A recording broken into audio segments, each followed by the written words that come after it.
What is going on, everybody? Welcome back to the channel. Today's video, I'm finally getting to do it. I've had the parts for a while, and today is the day. Going big wheel on my 150R. So, what happened is, I wanted the big wheel, and I had heard, they weren't going to make the 150Rs anymore. So I started looking around. I was like, I'm going to get a 150R. I really want one. Before you can't get them, just to kind of have it. And I intended not to really ride it too much, but I really like the bike a lot. It's a lot of fun. And I have a KX with the big wheels, and I'm kind of short here, so it's not such a big deal for me. Like, it doesn't feel super tiny. It's not like, I'm a big 6-foot guy, and I'm riding this, like, super mini. I'm not, Carson Brown or anything. But they're fun, But I couldn't find one when I got this, so I settled, just with the smaller wheels. And then I rode it, and I'm like, all right, this is great. I like the bike, but I really wish I had the big wheels. So originally I was going to buy like another bike with the big wheels, but for the price of it and everything, I was just like, you know what? I think I'll just buy the parts, and then I can do it. So it's really not that many things. I go through everything, but really the main thing you need, which is the most expensive, basically outside the wheels. But wheels are great because you're upgrading your wheels, and then you have, like a set of wheels. It's not like such a big deal. But the main thing that was expensive was the swing arm. So it uses a longer swing arm. It's only like 3/4 of an inch, I guess, longer. But yeah, that's the only thing that's kind of expensive. It obviously was not an in-stock item, so I had to wait a little bit. And I got it in, and then it just took a few to finally have the time to do it. It's not a super hard project. We'll get into it.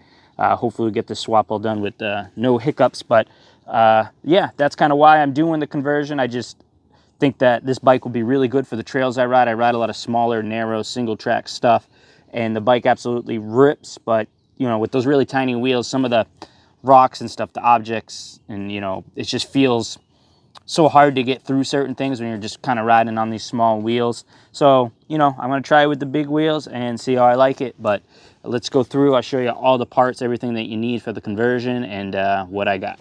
All right, so obviously first up is the swing arm. Like I showed you, that was the most expensive thing outside of the wheels. The wheel set was actually pretty cheap. It was $500. Comes with these nice red hubs. I went with a Renthal sprocket. I could not get the stock RB tooth size, so it actually went up in the rear. So this bike is going to be very aggressive. I'm going to have like no top end, but yeah, the Tusk Impact. And I even went with Tusk tires just to cut down on the cost a little bit. I figured I'd see how I like the bike and everything, and then if I like it, when these tires wear down, I'll go to something different, or I don't know, let me know in the comments if the Tusk tires are any good. I've never run them. So the rest of the stuff you're going to need is obviously a longer chain. So I went with this chain here. These are for the rotors. It doesn't look like there's enough for the front rotor. I don't have another set, so I'm not sure. Those are the spacers here for the wheels, and here is the front sprocket. This is the stock size on the front, and then this is just something I picked up here. It's just a air fuel screw to mess with because I got the JD Jet kit in there. But I mean, that's it. That's really all you need to do. I am going to have to swap over some of the stuff, but it looks like the swing arm did come with all the bearings and everything in there, so that's real good. So yeah, I'm gonna get this bike going here, get this thing ready to rock. I mean, she is a beaut. I love this bike, and I can't wait to get the big wheels on it and see what it can do. And the other thing I'll have to do is drop down the forks, well, raise them up rather, not a big deal. So yeah, I'm gonna get to wrenching. Let's do it. All right, so I got the bike up on my Tusk stand here, and I got it raised way up just to make it easier. I love this thing. It's a little heavy because I don't have a shop, so it's like not dedicated, but the wheels work good. It's got brakes. I highly recommend getting one of those. So I'm not really sure. My first plan of attack, I'll probably get the rear wheel off and then get the chain off, get that stuff out of the way, and then we'll see where we go from there.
All right, so everything is all swapped over except these bearings, but that's because I'm going to grease them. I got my grease gun I use for my equipment at work, so I always got grease ready. So I'm going to grease these up, and then this bad boy will be ready to get back on the bike, and then we can just move over to the wheels, the front sprocket, and we're almost home free, baby. Does this guy know I'm over here trying to make a video? He's all loud and shit. Look at him. His little glider. All right, so it is important you use proper torque. So I'm going 30 because it's 29 to 36 on these. So that's what I got. I need an extension to get in there on that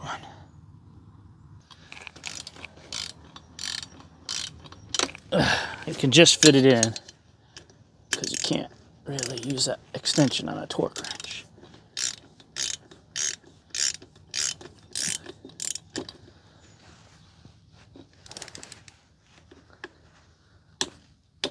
All right, that's 30 foot-pounds. So I'm gonna double check it because it doesn't really seem all that tight, to be honest with you. But they are a locking nut, and that's what it calls for. I use 2 different search methods. I don't have a manual for it, so I'm gonna double check that. So for the pivot bolt, it says 61, which makes sense because that bolt was pretty tight, and that's double with the shock linkages. So we'll crank this down. It's always important, if you can, to get the right torque. With the internet, it's so easy to find torque specs that you might as well do it. But I always just never know if it's correct. And then everyone's got their opinions. Okay, she's tightening. Or some people find that what the manufacturer recommends isn't great. So I really like this Milwaukee torque wrench. They came out with these. I had to pick them up. I like Milwaukee. This thing works good. It's got great numbers to read, and the action of when you get the torque is great. The click. 61 foot-pounds, baby. All right, here's a better angle for me. There it is. Click, click. All right, so the wheels came with these, but they're not even close to focus on that, but not even close. So I'm going to reuse these, and I'm just going to use this blue thread locker, and I'm going to torque them to 180 inch-pounds, which is about 15 foot-pounds, but to I can only go down to like 20 on my torque wrench, so I have an inch-pound one, and I'll just use that. So I'm going to go pretty heavy. So I heard that people don't like to reuse these bolts, but I don't have a choice. I don't have any. And I heard that don't like to reuse them more than once or twice, and I think I'll be okay with some thread lock on here. You can see there was some thread lock from the factory, and they came out pretty easy. So I will use some blue, and I'm not going to ride the bike today. I'm just going to get it all fixed up so this will get some time to dry. And I think I'll be good. Now, the sprocket bolts you definitely don't want to reuse, I heard.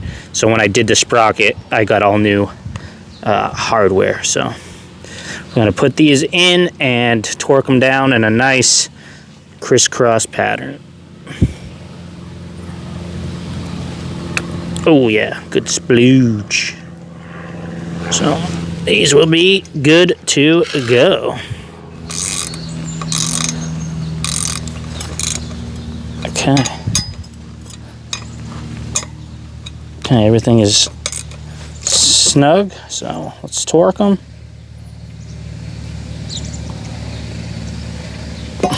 Feels pretty tight, actually. So, boom.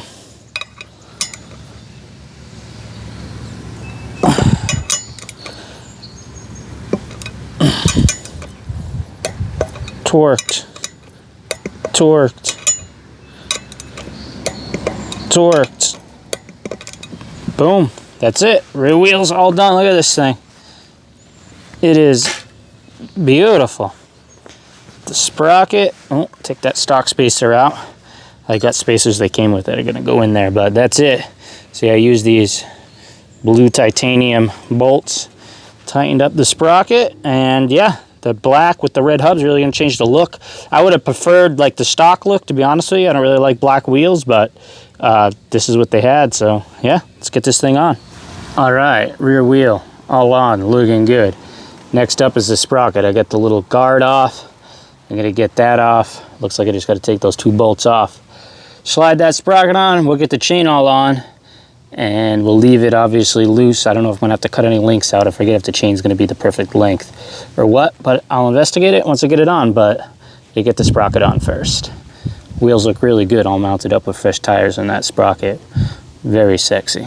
So to tighten these, I just put my wrench in there and then use my socket and hold it on. You wanna go tight, but you don't wanna go too tight. You don't wanna strip those, so that'd be big trouble. But that's it. So that is the Renthal 15 tooth front sprocket. So that's a stock size on the RB. So I only went up 1 on the rear. So time to get the chain on. All right, it is all on. So when I was doing the rear wheel, I said those bolts didn't fit. They were for the front rotor, which I don't like, but I get for the price. You know, they're not drilling and tapping those like the stock hub. The rear one was threaded and the nuts went in. So, yeah, you use the nuts and bolts, but it looks good overall. So the last thing to do is just raise my forks up and we'll get it on the ground and see what she looks like. I'm very excited, but the black wheels definitely change the look of the bike, that is for sure. But overall, pretty simple job so far. Just gotta tighten the chain when I get it down and see where everything is. One person said that I would need a longer brake line, but I believe there's enough slack. This swing arm is only 3/4 of an inch longer. So as long as I don't have the chain all the way out, I believe I should have plenty of slack. There's slack in it now. It's all the way forward and I have, you know, enough in there, I think, to stretch it out to where I need. But we'll find out when I go to tighten the chain. But so far, everything's good and looking good. This bike is a very sexy little bike. All right, guys, here it is, all done. I kind of like the black wheels, I'm not gonna lie, it looks pretty good. I'm seem to be liking it, so everything's all good. The chain tension seems to be good. It's 40 millimeters they recommend, but it always seems too tight. I've been worried with chains lately as they're being too tight, but I'm only on the first notch on the swing arm, but I know that new chain's gonna stretch out a little bit, so I'll be moving that back a little bit. So like I said, someone had said something about a brake line, but my brake line seems to be good. I wouldn't think they would make it so much longer that Honda would be producing 2 different brake lines for the same bike. So everything seems good. Doesn't really seem like there's too much tension here or anything. So you can see how much slack is in that line. So I think I'll be good. Worst case scenario, I'll just upgrade front and rear lines. So hopefully everything stays on good. Everything's torqued to specs that I could find. So yeah, it looks really nice. I'm really liking it.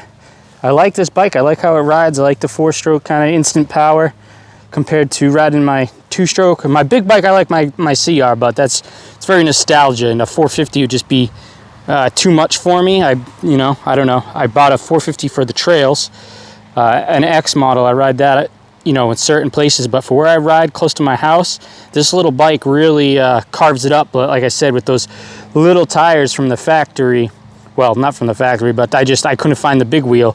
Those little tires are a little bit too much. So, I mean, it's not like these are massive, but I think that little bit will really help and not feel like such a super, small bike. I got bar risers on there with more of an adult bend on the Renthals.